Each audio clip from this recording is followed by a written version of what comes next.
Tout pour investir. Dose d'économie. Votre dose d'économie et votre dose d'élégance. Ce matin, Nicolas Dose m'a dit, pour préparer cette séquence, je veux que la séquence s'appelle « Propriétaire, vous allez raquer ». Alors, on était plus soft dans le titre. On a mis propriétaire, virgule, tu vas payer. Bon. Soyons plus soft et plus polis. C'est la rentrée aussi fiscale et effectivement, les premiers avis de taxes foncières sont mis en ligne aujourd'hui pour les propriétaires, ceux qui ne sont pas mensualisés. Ce sera le 20 septembre pour vous qui êtes mensualisés. Est-ce que ça va donc vraiment faire mal, Nicolas ? Alors, ça fait mal tous les ans. La taxe foncière, elle baisse jamais. De mémoire, je pense pas. Mais bon, effectivement, la claque est beaucoup moins douloureuse qu'il y a un an.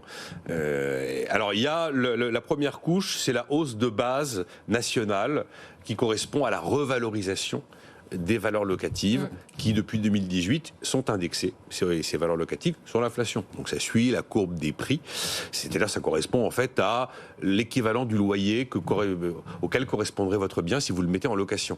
Et donc là, on va être sur une hausse nationale pour tous de 3,9%. Il y a un an, c'était 7,1%, quand même pas exactement la même donne. Et donc il y a ce calcul qui repose sur l'inflation. La taxe foncière 2024, on la calcule sur l'inflation 2023. L'inflation 2023 était beaucoup moins importante que l'inflation 2022. Donc cette première couche nationale est présente, mais moins haute.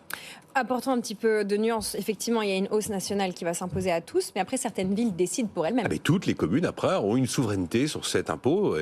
Et donc, il est évident que depuis la fin de la taxe d'habitation, les communes se refont la cerise sur la taxe foncière. Ça, il n'y a aucun doute là-dessus. Alors, on ne va pas revivre les hausses complètement délirantes qu'on a vécues dans certaines communes l'an dernier. Je vous rappelle qu'à Paris, la partie communale, c'était plus 52%. Grenoble, plus 25%, Metz, plus 24%. Là, on a eu les moyennes calculées par le cabinet FSL, qui veut dire Finance Stratégie Locale. Ils sont sur une moyenne de hausse pour les villes de plus de 100 000 habitants d'1,2% sur l'année. Quelque chose d'à peu près conventionnel. Ça ne veut pas dire qu'on n'a pas des exceptions, bien évidemment. Donc là, la principale exception, c'est Nice. On va flirter les 19%. Il y a aussi 3 autres villes qui sont citées, Annecy, Nancy, Saint-Étienne, avec des hausses de 14 à 15%.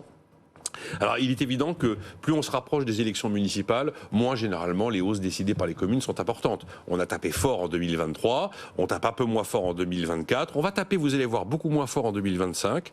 Et puis comme en mars 2026, il y a des élections, on va essayer quand même de prendre soin de l'électeur. Donc on tape toujours très fort après l'élection et on tape de moins en moins fort plus l'élection approche. C'est une bonne guerre, j'ai envie de dire. Alors les villes qui font un peu exception nous disent mais mes chers administrés, l'énergie est chère. C'est vrai, l'énergie est chère. La construction coûte très cher. Il n'y a pas de problème, la construction coûte très cher. Et puis vous savez, les compensations avec les dotations d'État, il est arrivé dans certains cas qu'elles ne collent pas totalement à l'inflation, ce qui est vrai aussi. Bref, ils ont leurs arguments pour expliquer que là où c'est 1,2% en moyenne pour les villes de plus de 100 000, nous on ne fait pas 1,2, on fait 15 ou 19. Bon. En tout cas, date limite de paiement pour cette taxe foncière 2024, c'est le 20 octobre si vous payez en ligne et le 15 octobre si vous payez traditionnel par courrier. Et en novembre ? Oui. Il restera une douloureuse. Pour les propriétaires, encore. Car on est propriétaire, par exemple, d'une résidence secondaire. Et la taxe d'habitation a été maintenue pour la résidence secondaire. D'ailleurs, elle a aussi été maintenue pour les logements vacants. On considère que quelqu'un qui est propriétaire, qui peut se permettre d'avoir le luxe d'une résidence secondaire, voire de traîner un logement vacant, globalement, il est pété de thunes. Et donc, là, il y a sans vergogne, dans les villes, notamment les villes les plus touristiques, on impose des hausses de taxes d'habitation sur la résidence secondaire et les logements vacants totalement délirante. Il est pas rare de voir des plus 60% tous les ans. Là, ça pose aucun problème parce que c'est globalement taxer les riches. Voilà, c'est perçu comme ça. Donc, tout ça pour dire que définitivement, il est officiel que l'une des parfaites cibles fiscales, c'est le propriétaire. Le jour où vous verrez, si vous voulez, un propriétaire qui décide de passer la frontière avec sa baraque sur le dos, la délocalisation n'est pas super simple, l'expatriation n'est pas super simple. Et puis évidemment, on le dira jamais assez, mais probablement que l'une des premières vaches à lait de Bercy, c'est le propriétaire. Vous êtes taxé absolument à tous les moments, au moment où vous achetez, au moment où vous habitez, au moment où vous rénovez, au moment où vous louez, au moment où vous vendez. Enfin, vous êtes taxé tout le temps. 90 milliards d'euros quand même de recettes fiscales, tout confondu, sur les propriétaires français. La moitié des Français sont propriétaires. Ils rapportent 90 milliards d'euros. C'est pas la recette de la CSG, mais c'est plus que la recette de l'impôt sur le revenu, très nettement supérieure à la recette de l'impôt sur les sociétés. Donc voilà, vive les propriétaires. Bon, 10% des logements sont considérés comme des résidences secondaires. Ça fait 3,2 millions de logements. Pour votre info. Bon. Merci, cher Nicolas. Enfin, merci, je ne sais pas, parce que vous nous avez probablement tué tous les propriétaires qui nous écoutent.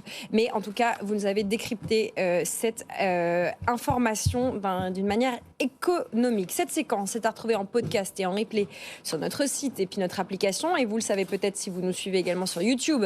La séquence avec Nicolas est découpée sur la page YouTube de BFM Business. Et vous pouvez participer à la réflexion, à la discussion en commentaire dans cet espace en dessous de la vidéo sur la chaîne YouTube.